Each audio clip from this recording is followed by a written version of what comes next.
if I told you that more than 3,500 years ago, in the skies of ancient Egypt, something appeared, something that was not a star, not a comet, not a bird, and not any common phenomenon, a circular object, burning bright like fire, silent, and then multiple official records, priests in panic, scribes documenting the impossible, and the most unsettling part of all, this record may have been written on papyrus, and then forgotten. The question is simple and disturbing. Did ancient Egypt witness UFOs thousands of years before the modern era? Or are we reinterpreting a sign of the gods as something that was never human? Today, on Urban Secrets, we open one of the most controversial files in ancient history, the case of the Tulli Papyrus, the supposed UFOs of ancient Egypt. To understand this mystery, we first need to understand where and when it takes place. We're talking about ancient Egypt, a civilization that flourished along the banks of the Nile for over 3,000 years. A culture where the sky was not just the sky, it was a divine realm. To the Egyptians, the sun was not just a star gives, it was Ra, the creator god. The stars were eternal souls. The heavens were a sacred map, directly tied to the fate of the pharaohs. Nothing that appeared in the sky was ignored. Nothing was seen as coincidence.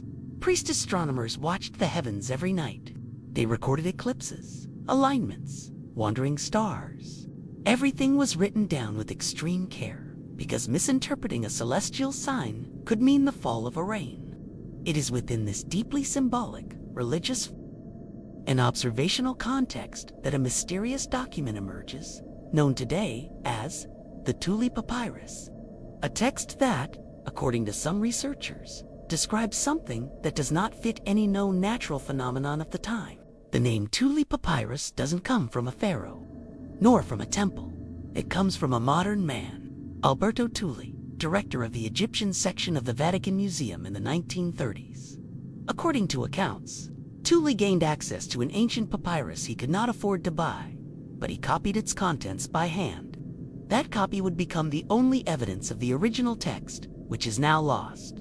And this is where the mystery begins to deepen. The text is said to have been written during the reign of Pharaoh Thutmose III, around 1480 BC, one of Egypt's greatest military leaders. What the papyrus describes is not a common religious metaphor.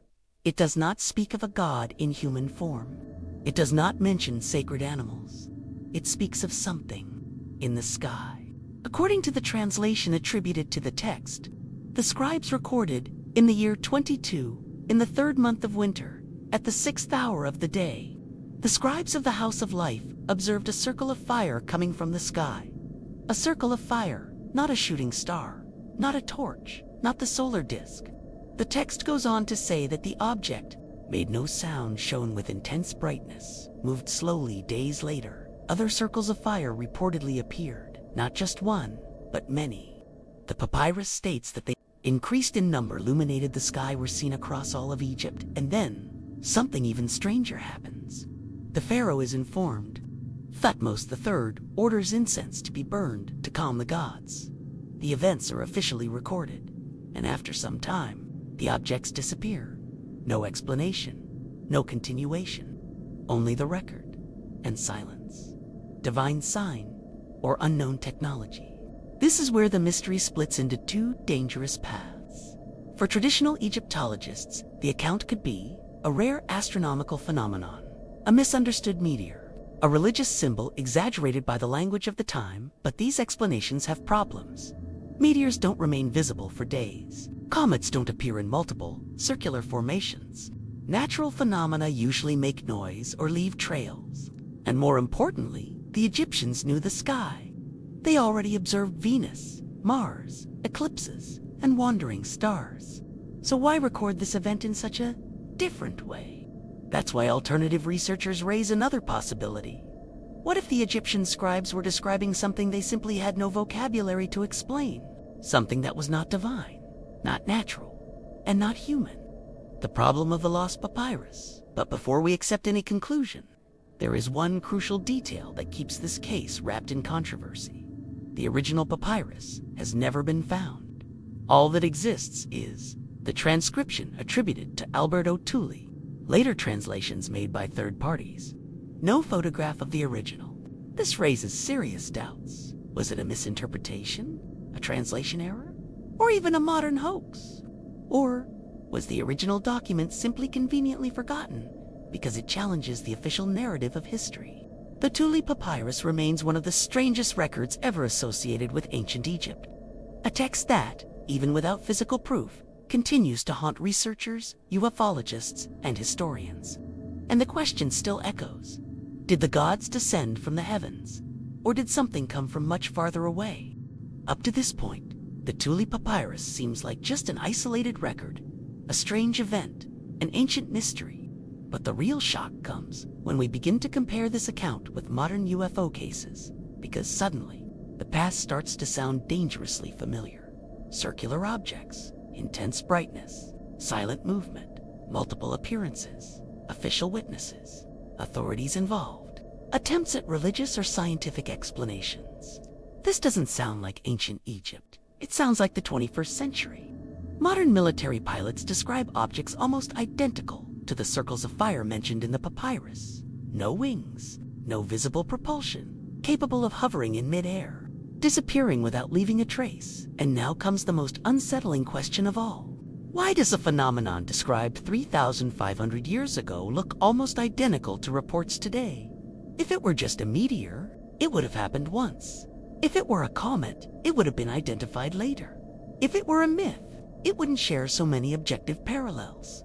But this isn't just about Egypt. A global pattern across the millennia. Similar records appear in other ancient civilizations.